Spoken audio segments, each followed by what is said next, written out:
오늘 우리에게 주시는 하나님의 말씀은 사도행전 16장 11절부터 15절까지 제가 봉독하겠습니다.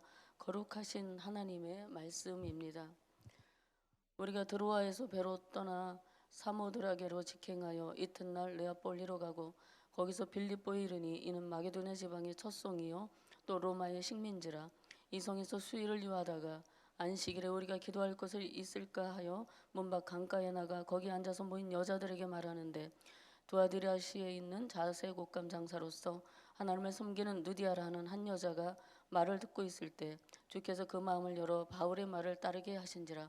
그와 그 집이 다 세례를 받고 우리에게 청하여 이르되, 만일 나를 주 믿는 자로 알거든 내 집에 들어와 유하라 하고 강권하여 머물게 하니라. 아멘.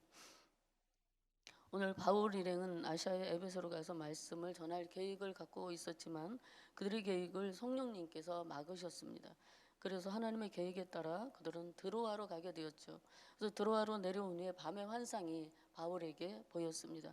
그것은 마게도냐 사람 하나가 마게도냐로 와서 우리를 도와주십시오라고 외치는 환상이었습니다.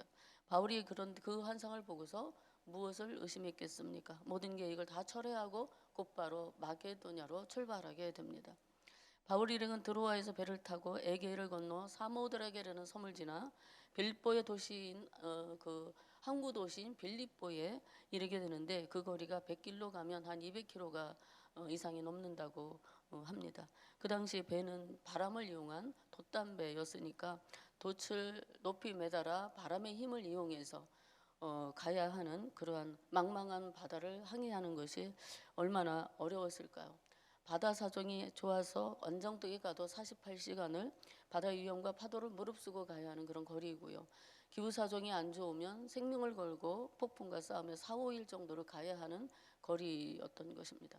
그래서 그 사도행전 20장에 보면은 바울이 빌립보에서 드로아로 갈 때에 5일이 걸렸다라고 이렇게 기록하고 있는 것을 볼 수 있거든요. 그런데 바울이요, 자신의 계획을 포기하고 성령의 인도를 따르게 되자 하나님께서 순풍을 만나게 하시고 잔잔한 바다 위를 항해하여 이틀 만에 주님께서 원하시는 곳에 안전하게 바울의 전도팀을 도착하도록 인도해 주신 것입니다. 지금이야 워낙 선박 기술이 좋아져서 해외로 크루즈 여객선도 타고 가고 페류 같은 배를 타고 가면 며칠씩 이동을 해도 거의 흔들림이 없기 때문에 수백 수천 킬로미터를 왕래하지만 당시에는 사정이 워낙 열악했기 때문에 정말로 힘든 상황을 견디며 전도에 힘썼다라는 것을 우리가 알 수 있습니다. 당시 사도들의 믿음에 비하면 우리는 얼마나 편하게 신앙생활을 하고 있는지 모릅니다. 선교 여행 갈 때도, 선교를 나갈 때도 비행기를 타면 수천 킬로를 하루 안에 날아갈 수 있지 않습니까?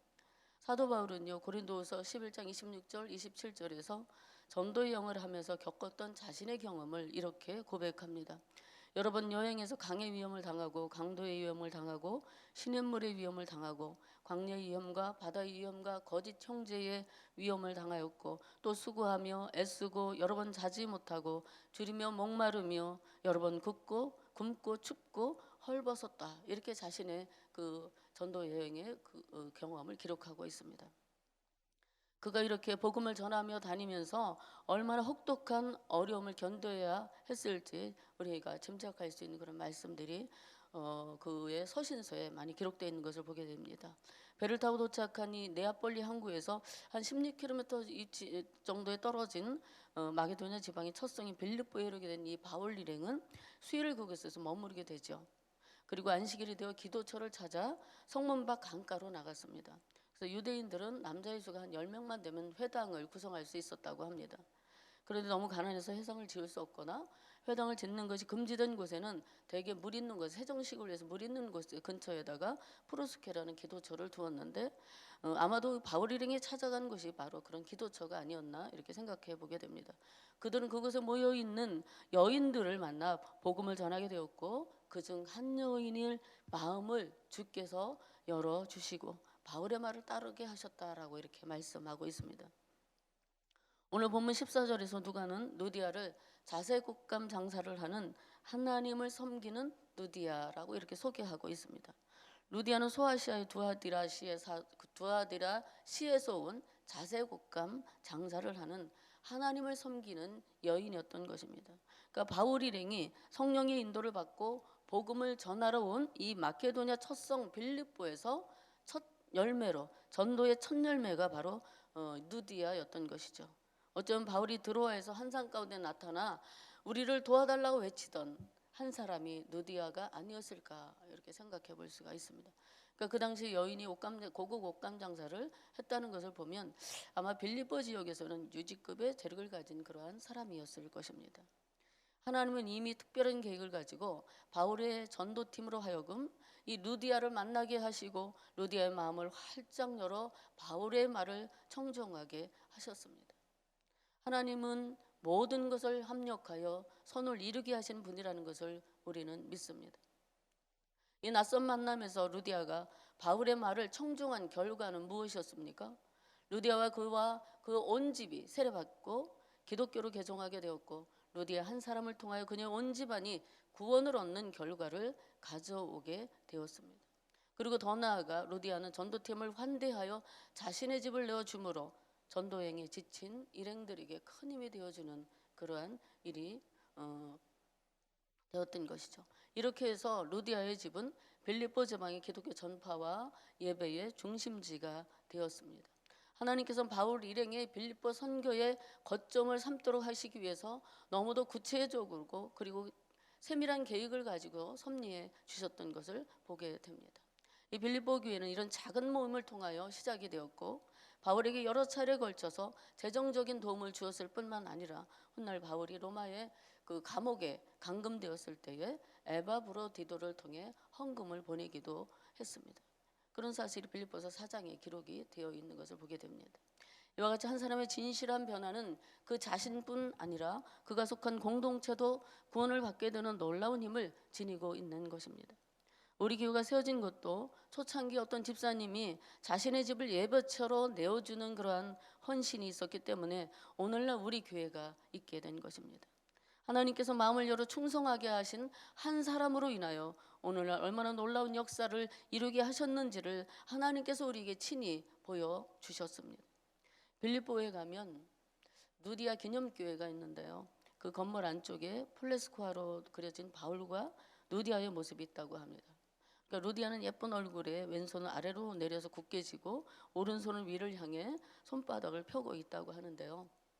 왼손 주먹을 굳게 쥐고 있는 것은 죽도록 충성하라는 의미이고 오른손을 들고 있는 것은 나와 같이 되십시오라는 의미라고 합니다. 그러니까 이 둘을 하나로 묶어서 설명하면 나와 같이 죽도록 충성하십시오라는 뜻이 되는 것이죠. 이렇게 바울의 말을 청종하여 예수님을 영접한 누디아는 바울이 빌립보에서 사역할 때 큰 도움을 주는 든든한 동역자가 되었죠. 그리고 이 모든 일이 우연하게 일어난 일 같지만 사실은 하나님의 세밀하신 계획과 인도하신 가운데 일어난 일임을 우리는 말씀을 통하여 또 새삼 깨닫게 됩니다.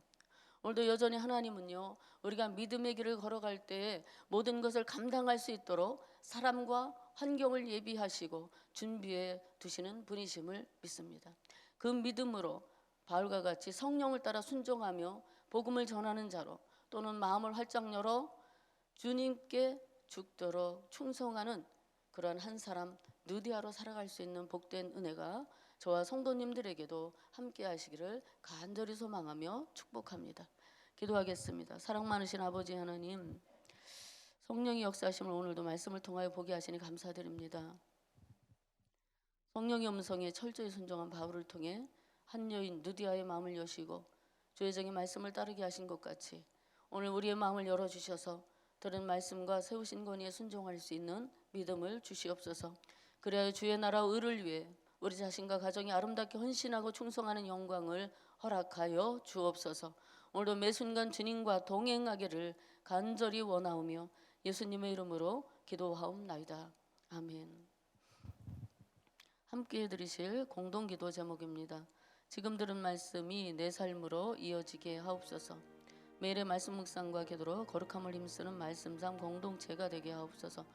코로나19로 고통받는 한우와 방역당국과 보건의료진에게 힘을 주시고 코로나19의 종식을 속히 허락하옵소서.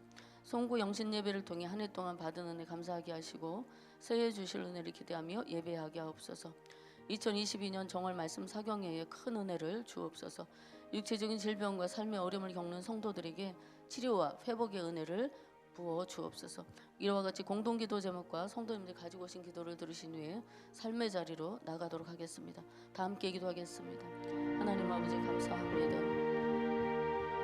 오늘 하루가 이렇게 시작이 되었습니다. 우리에게 주신 이